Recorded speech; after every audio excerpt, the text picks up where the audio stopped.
Peace, love and bliss, family. This video right here is going to be about Heru versus Set.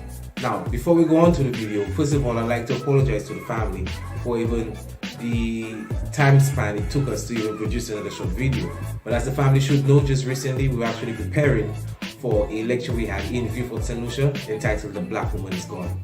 And needless to say, the turnout was irate. It was it can be better because more people need to come into the awakening, but it was actually more than I even expected. And everyone is actually content with the presentation, and we do give thanks. Hopefully later on we're going to present part of the lecture in probably a short video on this channel. Let's move right in. Heru versus Set. Now the family should know, I think I have urged the family to actually do a little research in regards to our creation stories and our mythologies, and not just be familiar with what they gave us, which was the Bible, and even within Islam, you have Muhammad flying around Machu Capital and kind of thing. Get to know our stories. So this story, Heru versus Set, it is very specified within the creation story in a place called the City of the Sun, or the City of On. Because On, the City of the Sun, On kind of represented or spoke about light in that sense, because it's the City of the Sun. So On represented light, which is why you can turn the light switch on and you will actually get the light, right? So in that city that the Greeks termed Heliopolis, there was a creation story which began. They said that in the beginning there was the primordial waters of the universe that they referred to as Nun. Okay? And then out of Nun emerged Atum. And then Atum now spoke the name of his soul bird, and there was a primordial mound called the Ben that actually rose, and the Benu bird, which is his soul, went and laid an egg on top of the mound, and that egg broke, and then Ra came forth, and Atum Ra came together and merged as Atum Ra. Okay? So after that, it was said Atum Ra was alone in the universe, and he basically coughed and spit out the first two entities. So when he coughed out Shu, and when he spat out Tefnut. Now Shu and Tefnut, these two sort of deities, if you may, represents air and moisture. Okay? Now Shu and Tefnut actually left Atum and went to traverse within the universe and within the primordial waters. And the myth goes on to say that they were lost, and then Atum now had to send his eye, which went as the first Falcon Wajet, to light the way for Shu and Tefnut to actually come back to Atum. Now mind you, since Atum and Shu and Tefnut is there, that's already a trinity right there. Okay? Then Shu and Tefnut came together to produce Nut and Geb, which is, Nut would be the sky and Geb would be the earth. And Nut and Geb had the four star children. The four star children are Set, Nephis, and Seth. Okay, so these four, they say, that were actually born. Now Osir, who most of us know as Osiris, was actually king. According to the myth, he was king in Egypt, the first king of Kemet. And he went about educating the people in regards to livestock and vegetation. Even that is symbolic of the two symbols which he has as well, which he is shown depicted with the crook and the frill. And he went about just raising the awareness of people, because even within etymology, the word Osir means to awake. So he went ahead doing that, and then Seth now, who is his brother, okay, because in the mythos you would find someone's brother. If Osir has his, say Osir and Oset are basically man and woman, they would still classify them as his wife and his sister. Okay, because to be honest, that's what all empresses are really. She can be my empress, she can be my mother, she can also be my sister, she can be my daughter as well. So in that regard, if again we have to look at the emphasis on that level there, I think the psyche of a lot of black men will actually change as well. But I don't want to deviate from the thing, we still go on. So Osir and Isis, some myths say Osir had both Isis and Nephis at his side. He had two empresses at his side, and then Seth came and took Nephis, and some say it was just Isis. But moving on, it said that Seth was basically jealous of his brother. He was getting all the praise, right? And Seth now held a banquet for Osiris, and he invited 72 individuals. And Seth constructed a coffin with the same height and measurement of Osir, and he basically, knowing his scheme, brought it into the party or the banquet or whatever, and said that whoever can fit this coffin? I mean, it's theirs, So everyone went in to try the coffin, and basically it didn't fit any of them because you already made it specifically for Osiris. So as soon as Osiris entered, he put the sarcophagus on top of the coffin, nailed it or sealed it, and sent it down the river Nile. So there was moaning and wailing and what have you. And then he said that the coffin now went down the river, ended up landing or lodging near a tree, and the tree now actually grew around the coffin. Okay? Isis or Set, who is in search for her husband, actually goes to find the coffin, and she notices that it's actually in the tree. But the thing is, there was a king, according to the story again, there was a king traversing that journey, and he saw the tree and he was like, yo, cut that tree down, let me bring that in my palace. And that's what happened.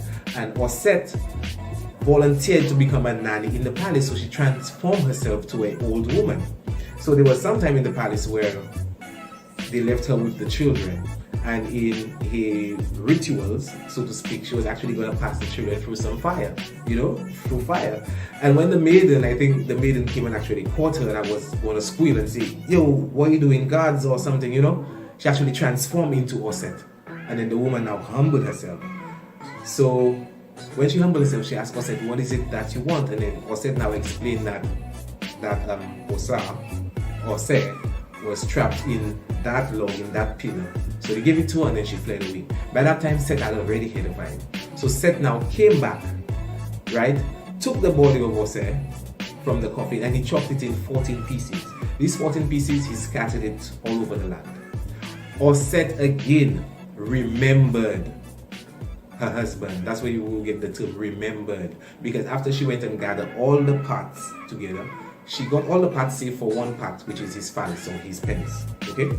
That penis, which is why again they have the symbol of the obelisk or the Tekken. And we have one in view from right here. I'm going to do a video on that as well. So they gathered all the parts, save for his penis because it was swallowed by a fish. And then she called on Anubis now to mummify him so that he can be resurrected. When he was resurrected, she transformed herself into a bird. She flew over him, and with his soul energy or his spirit, she got impregnated. And she flew away because while all this is going on, Set already got the vibes of Set even coming back to destroy Osiris again, right? So she then flew away, went into the bulrushes, and she had her son Heru, or we know him as Horus. Heru now was raised up, given those stories, right, about how he had to defeat his uncle Set. Because for the time Heru was growing up, let's not forget, because many of us tend to forget that, Set was actually ruling. You understand? So when Heru actually raised up and grew to become a man strong enough, he went to fight with his uncle, right? And this is where we have the battle with Heru versus Set. Now, many have attributed this battle, the first sign of this battle, in basically light versus dark. Because some of us have the misunderstanding that Heru is actually the sun. But Heru is not the sun. That is a slight misconception. Heru is the energy behind the sun, or the energy radiated from the sun. So you see what I'm saying? That is what the ancestors knew and took it a step further. And even some even knew not just that, but the sun actually came from Sirius. But we're just going to stay on the Sunday right now. So Heru, that spirit of Heru, would actually be that light, that conquering energy. Because it's all a battle of energies, what is going on here. So Heru or Horus represents one energy, and Set represents another energy. So the first analogy we're going to give of this is basically day versus night. So day versus night, we have, the sun gives us the day, and the sun overshadows the darkness. So all during the day, Horus or Heru is actually victorious in the battle, right? Now again, it's a concept, because if you check good versus evil or light versus dark, right? Day versus night, it's not really evil in that sense. Not in all the analogies you can refer to it as evil in the very sense of the word. Let me explain what I mean. Evil, because remember, we're watching opposites. So we have live. So when you have life and you live in L-I-V-E, the opposite of that is evil. And you just spell it, you just rearrange, not even rearrange, you just flip the word around. So L-I-V-E, live, evil is E-V-I-L.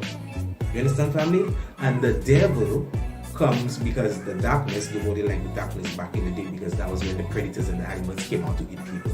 So the darkness, the D is for the darkness. So they put the D in front of the evil and it became the devil. Because there is no real Satan, there is no one, Satan waiting for you in hell. Come on, family. So it's all a play on words. You see what I'm saying? So in that analogy now, it is still very much the same thing. So this is why Heru, which is symbolic of the sun, ruling or victorious in the battle during the day, but when the night comes, sun set. You see what I'm saying? Because Heru is symbolic of the sun in that aspect, and then the night, the darkness, is symbolic of Set. So now we have sunset because the darkness is coming. So then Set is now victorious for a time period, or is it? It appears that way because in the morning Heru rises again, so it's like a perpetual battle going on. Okay, family? That is just one aspect or one analogy we can watch that battle in. The second analogy is, let us go deep within the physical anatomy right now, even metaphysically. We are referring to, or I'm referring to actually, the melanin clusters, the energy centers that they refer to as chakras. We have 7 of them predominantly. We have we have millions of chakra points on our anatomy, but we have 7 principal, fundamental, primary chakras, okay? Now, these 7 start along the base of the spine and goes up to the crown of the head. We will also get into that in another video. So, the first 3 chakras, okay, because we have 7, so we're going to divide it in 2 basically. So 3 and 3, and 1, the 4 would be the middle, okay? So the first 3 chakras actually deals, because remember Set now is portrayed as an animal, portrayed like a dog even, okay, and Heru is portrayed as a bird. So the dog now, we can relate the dog to an animalistic sense, and it being grounded, attached to the lower things. Yeah. So that's why you find Set now is depicted as a dog, which is grounded and attached to the lower things, to the earth, and Heru is depicted as a bird, as a falcon, and he's basically associated with the higher realms. So basically, where am I going with this? Within the chakras, the first 3 chakras, right, are basically referred to as your animalistic sense, your animalistic nature, because it deals with survival and it deals with your sexual preference. Now we can relate the sexual preference in regard to an animalistic nature when you are not really aware and know that there are certain rituals and certain energies carried forth when having that exchange of energy sexually with an individual. Okay, so the first 3 chakras actually deals with animalistic attributes. Okay, family? And the middle chakra, because first we have the root chakra, we have the sacral, we have the solar plexus, and then we have the heart chakra. So the heart chakra basically plays like the gateway, the middle way between the bottom 3 and the top 3. And above the top 3, we have the throat, the third eye, and the crown chakra. Now these chakras, the throat, the third eye, and the crown, especially the third eye and the crown, deals with different dimensions. Because when one has basically summed up the Kundalini spirit, which rises up the spine, so when all your chakras are open, and you are basically even through meditation, okay, and you are merged with the divine consciousness, okay, as if like you, not as if you are basically in a higher realm, because you are no more submissive to your animalistic side, family. Right? So first we saw it within the day.